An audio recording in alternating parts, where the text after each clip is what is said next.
Aaron Max Fried with his index finger and his blister. Is that something that popped up during the start or before? Yeah. He's dealt with them before. This one's different, but popped up at the end there. Did it happen ahead of today's start or during the outing? No, during. Okay. Yeah. Is it at all concerning? He has missed time in the past due to Yeah. this. Yeah. I mean, we'll see. He's dealt with a little bit even this year and been treated pretty well. So we'll just see how the next days unfold.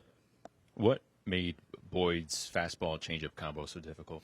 Yeah, I mean, just the variance in speed. Obviously he's having a really good year. I mean, that's a atypical outing against us where, usually if a guy's shutting us down, there's a lot of pitches. He was really efficient, so he was ahead in the count all day. I thought we got some good swings off on him. We hit some balls hard, but he was really efficient, and the change of speeds. Like he could throw you that 70-mile-an-hour breaking ball and then had 95 to kind of rush you with it, kind of back and forth with that. So he did a good job, had a lead, and got after the strike zone.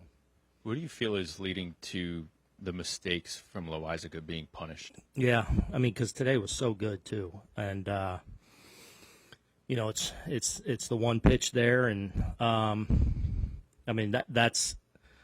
I mean, I've said it a lot up here with when it comes to Lowe, it's that next level of just, that fine line between being dominant and getting hit a little bit. And especially righties, hitting the ball out of the yard against them is just very uncommon. Again, today on the heels of what was very lowish in a lot of ways, like rifling right through that first inning there, gets 2 strikes and just, flips one in there. So, that's where we got to get them there because the stuff is in line and it's there, but we got to get that next level of precision and execution with them.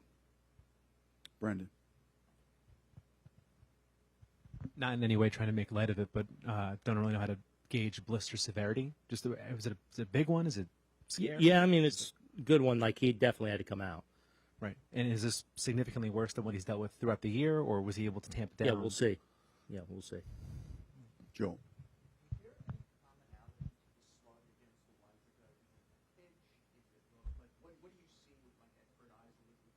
Yeah.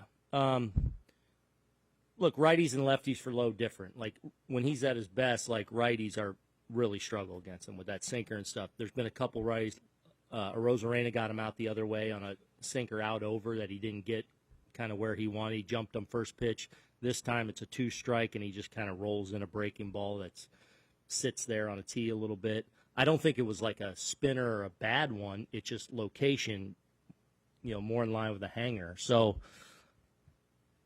again, like, we've talked about a number of guys we've sat up here with and talked about guys going through different struggles. And with most of them, including Lowe, like, I don't feel like this is we have to reinvent it because we have a struggling guy. It's his stuff's down. It's not. It's where it needs to be. Again, it's whether you want to attribute that to, obviously having the surgery, coming back and knocking off that rust. I feel like he should be there now. But I just think it's that next level of execution because in most of these outings, you're seeing Lowe. It's a lot of like ball on the ground, righties struggling with him, righties not wanting to face it, and even today, with some lefties, I thought he executed the changeup really well. Like Tucker, really back and forth. Tucker looked a little uncomfortable with him. So just that next level. Yeah. So it's not like a singular pitch or location. No. You could like drill down on it and say, hey, this is it. Yeah, like I don't think it's the sinker necessarily. I don't think it's the breaking ball or the changeup. It's just overall next level of execution. That's the fine line between dominating and, getting hit a little bit. Gary. I was going to ask about the sinker and if you thought there was anything to the idea that the league's caught up to it and adjusted to it and if that's hurting him. I don't think so. Because for the most part, it's getting the result he normally gets. It's, a handful of mistakes. Now, obviously, guys are going to go hunt certain things against them. You know, they'll sell out certain times against them because they have to. You know, but it comes down to an execution thing, I think. Ron. You said with Max he's had it before, but this is different. How's it different? Did I say it's different? Yeah. I did. I thought you did. I mean, I don't know yet. Okay. He's had blisters in the past. I think they asked that question about blisters. I know that it is something he's dealt with in the past, and we'll see how this one transpires. And with Aaron, and you see him every day, but reaching 350 homers, not just the fastest, but Yeah. almost 200 games faster. Wow. Yeah, I mean, I don't know what to say about it because I just think he's playing in a different league, really. You know, I just had a moment with him in there, just congratulating him on it. Like, that's a pretty big number along the way, you know, and the fact that it's 200 games, it just testament to his greatness. Do you ever sit down and watch what he does and think how long it would take you to accumulate those numbers? I think I've run out of time. Eric. And clap. Aaron, going to the bottom of the ninth inning, what was your discussion with a couple of the umpires? Just the safe call. The fact that you had to challenge something that you thought. I feel like in those scenarios, it should be, especially when there's some uncertainty in a call, like I don't see something, I think they should be challenging that call, where a guy takes off and you're out by 10 feet. I had this debate with you in Detroit, and I had this conversation with so I understand it's tough, but I hate to get in those situations where a guy is dead out, is out. We go challenge, and maybe there's that one camera angle you don't necessarily have the conclusive, and I'm going to lose my mind. So I just wanted to make sure, like, if there's any uncertainty in that call, he should be out. They should have to challenge. That's all. If you see it and he's safe and you saw it, or amen, like, you're right. But that's all. So it's just one of those things that, you know, gets me going. Clap. Aaron, just one last follow-up on Fried. When did you become aware that he was having trouble with the blister? Was it in the second and first, or did it happen spontaneously No, when in he the came third? out. It was at the end. At the end of the third inning? Yeah, when at Birdie it ripped. Dan.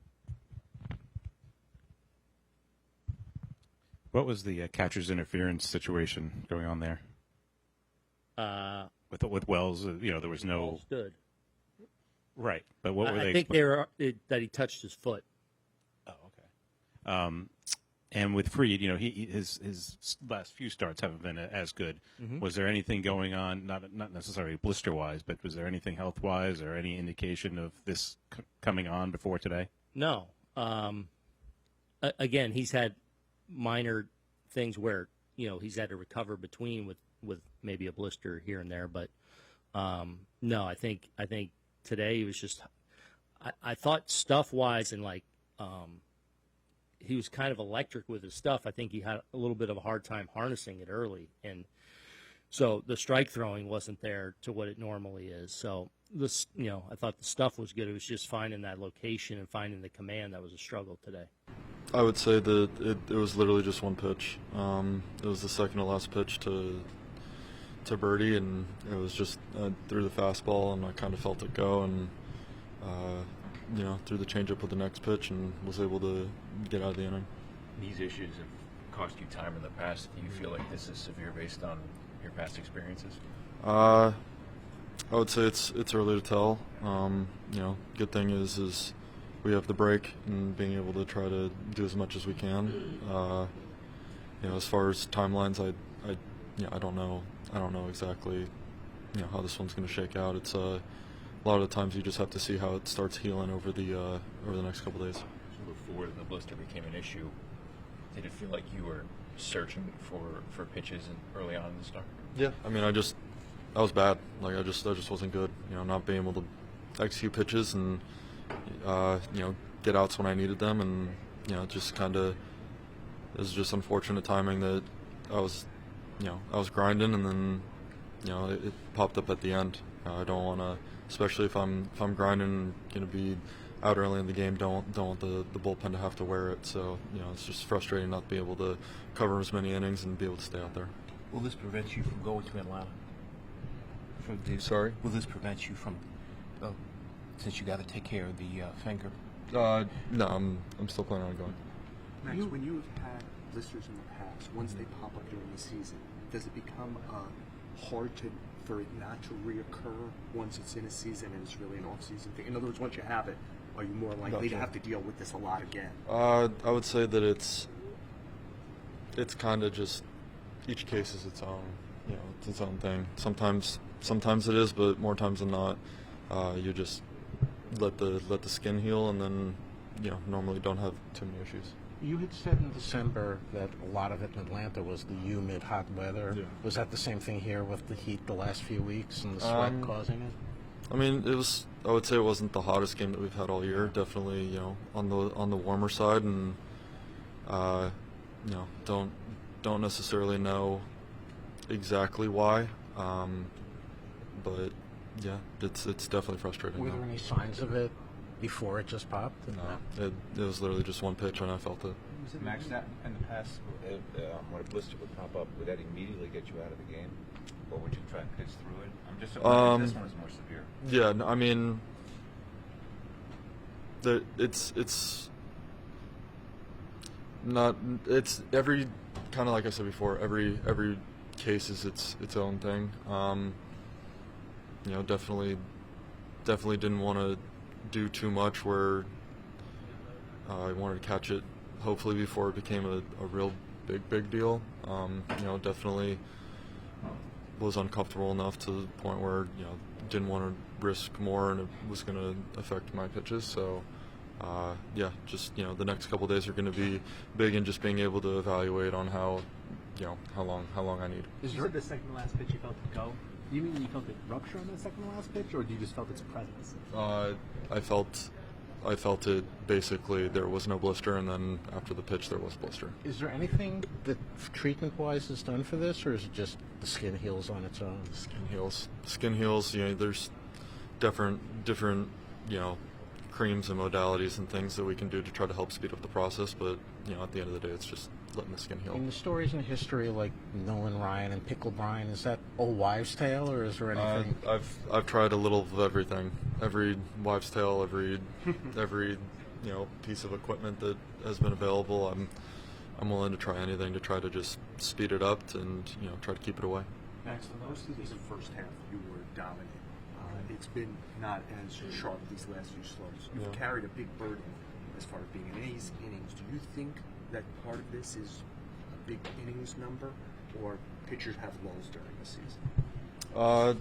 No. I mean, I feel like for the most part I've been throwing the ball process-wise same.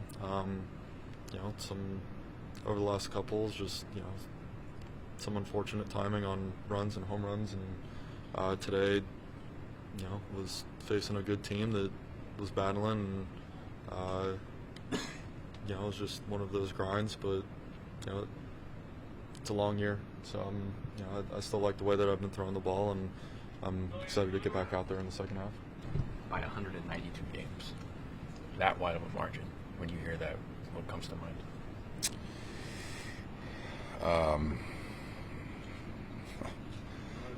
I honestly got nothing, to be honest.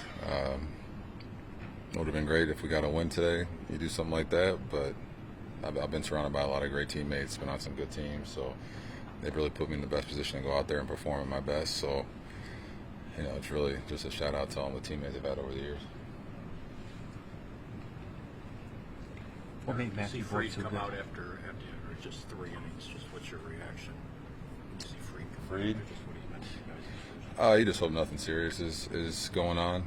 I haven't heard yet what it is, but no, I don't think it's anything serious, and especially I think it's good timing with the break coming up. Get a chance for him to recover, get everything right, and kind of get re-locked in for the second half. He's kind of been our ace all year, our Cy Young guy. So he's been the one that whenever we're in trouble or we need a big outing or something, he's been the guy that's always stepped up for us all season long. So you get a little concerned when a guy like that comes out, but I don't think it's anything crazy, and he'll be ready to go for the second half. Aaron, what was being said in the dugout about Matthew Boyd? You know, we've seen Boyd, quite a bit. He came up with Toronto, saw him in Detroit, saw him with Cleveland last year, saw him in the postseason. He's a great pitcher, great left-handed pitcher. He works all quadrants, works all of his pitches. He just does a good time. He did a good job, just really, I feel like, attacking the zone. The times you think he'd maybe flipping a curveball, flipping something off speed, he kind of came with the heater. So I think he just kind of got us a little in between, and he's been a great pitcher for quite a few years. So it speaks on the type of year he's having this year. So you got to sometimes tip your cap when a guy goes out there and does something like that. Have you ever met McGuire or had a chance to talk to him about hitting? I talked to McGuire. Oh yeah. What was his advice to you? What have you picked up from him over the years? We really didn't talk much hitting. I think just really getting to know each other a little bit. Talked about his son a little bit. His son's getting into it, so nothing crazy.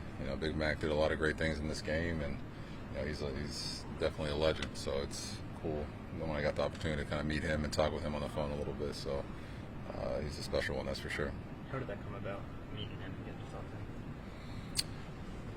him? I think it started with when I broke my first rib.